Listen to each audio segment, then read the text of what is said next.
I went on a trip to Kannabe and Kannabe with my mom and dad. Kannabe is full of hot springs and delicious food, and Kannabe is a fun place with lots of snow.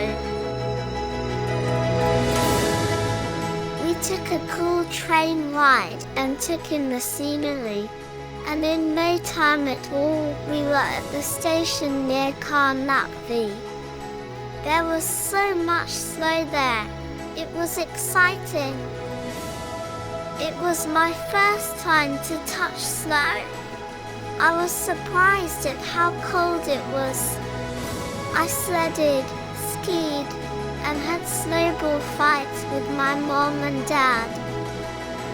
It was all new to me, but it was so much fun.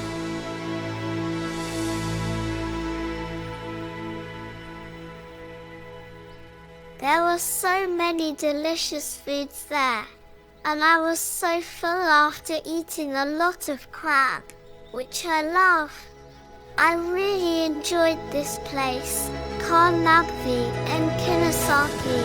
I hope to come back someday.